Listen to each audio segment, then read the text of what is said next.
大家好，我係 Natalie 啊，人哋都叫我甩女㗎。今日要同大家做一個超認真嘅100萬港元實測對決，我哋會深度拆解純高息股同埋被對期權呢兩大策略嘅總回報表現。呢場對決橫跨2025年到2026年。到底你應該追求資產長線滾雪球，定係要極致嘅每月現金流呢？呢條片一定要睇到最後，因為結尾會揭曉邊份卷先係你嘅財富真命天子。開始之前要提提大家，投資涉及風險，過往業績唔代表將來表現。呢個報告只係供大家教育參考，唔係投資建議啊。喺2025同2026年呢，投資者最核心嘅抉擇就係你要資產最大化定係現金流最大化啦。就好似嘅老公咁，你係想要個潛力股等咁發達，定係要個每個月準時交家用嘅乖乖仔？我哋今日兩位代表選手綠隊係3466HK 恒生高息股30 ETF， 主打純股票長倉，捕捉中特股同埋高息藍籌嘅升幅；而橙隊呢就係3419HK Global X 恒指被對認購期權主動型 ETF。咁目標係無論市況點樣，都要獲取穩定且豐厚嘅被動收入。先睇睇綠隊嘅傳統高息引擎3466HK 呢隻 ETF 咧，喺2025年4月7號上市嘅，當時發行價係每股7港元。佢嘅策略好簡單直接，就係追蹤恒生高息股30指數，買入一籃子高息藍籌同國企股，完全捕捉價格回報同埋年度股息。喺2025年嗰陣，佢完美契合嘅價值股回歸，巨豐厚，年度總回報高達30.79%，爆發力真係強到冇朋友。點解3466HK 咁勁？拆解佢嘅增長基石，你會發現佢重倉嘅實體經濟同資源板塊，地產建築業佔咗20.89%，工業佔20.84%。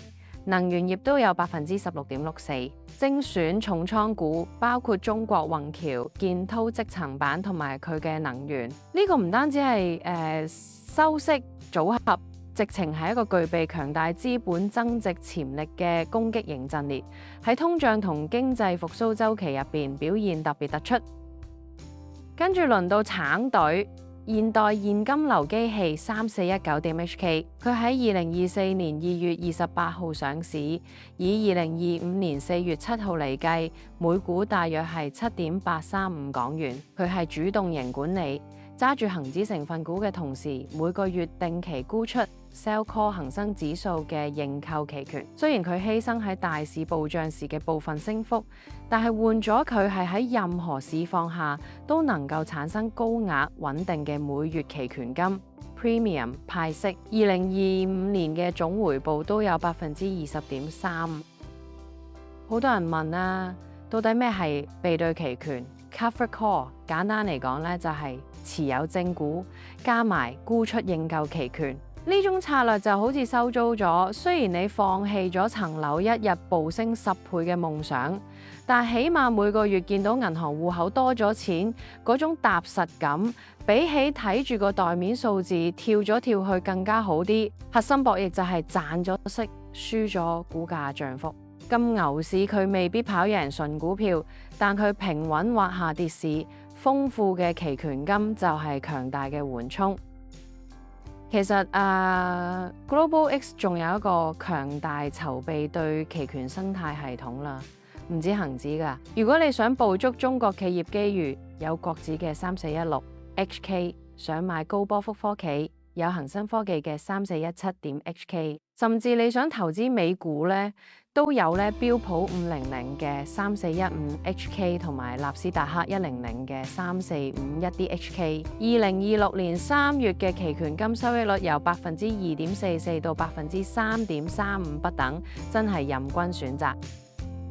3419HK 仲有一個秘密武器呢，就係波動率優勢。當市場隱含波動率 implied volatility 上升，即係大家開始驚嘅時候呢，期權金收益率通常會同步飆升。當市場恐慌、大市劇烈震盪時，其他人喺度叫救命嘅時候，你可能仲喺度諗緊震多啲啦，我哋期權金又收多啲喎。呢種高波幅收取嘅期權金就係你天然嘅防禦護城河。好，戲肉㗎啦，100萬港元實測，為期3個月嘅巔峰對決。我哋假設咧喺2025年4月7日啦，即係3466上市首日咧，分別咧投100萬港元入去3466。HK 同3419斗 HK 咧，一直持有到2026年5月中旬。喺呢段經歷嘅猛烈牛市同高息股爆發咗3個月入邊啊，兩者最終嘅財富累積路徑到底有咩分別啊？係啦，首先睇3466啦 ，HK 嘅結果啦，資本滾雪球嘅極致啦。你喺100萬港元本金買入大約142857股，股價上升帶嚟咗293570港元嘅資本增值，加埋56430港元嘅現金股息，最終總值係135萬港元。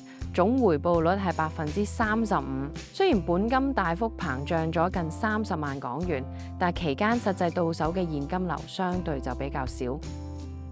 再睇3419 HK 無情嘅現金流機器，買入大約127,632股，雖然股價升幅被 call 倉封頂，資產增值只有65,727港元，但係驚人之處咧係呢3個月內累積咗21,9,782港元嘅期權金派息，最終總值係128,5,509港元，總回報率28.55%。雖然3466賺多咗6萬幾港元咁啊，但係嗰啲係帳面富貴，即係好似你個前度話會愛你一世嘅，未兌現都係空談。咁而3419就實打實俾咗近22萬港元現金你。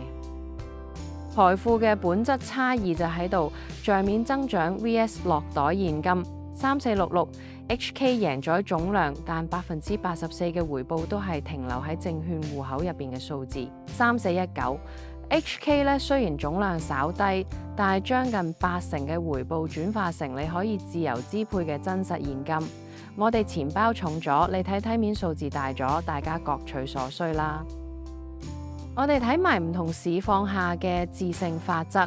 喺大牛市，3466 HK 係贏家，因為可以冇阻礙咁捕捉全部升幅。但係佢想落市或者區間震盪啊，3419 HK 係贏家啦，因為可以持續榨取期權金，甚至喺熊市3419 HK 亦都有優勢，因為豐富嘅期權金收入可以提供實質嘅下行緩衝，大幅減少實際虧損。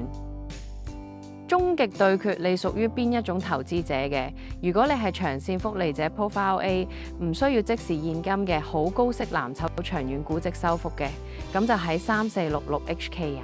如果你係每月出糧族 Profile B， 好似我哋想每個月都有錢去買下衫食下好啲，需要每月有息收睇支付房貸或者生活費，佢喺3419 HK 換取極高現金流轉化率就最啱你。結論，根據你嘅目的地，選擇合適嘅引擎。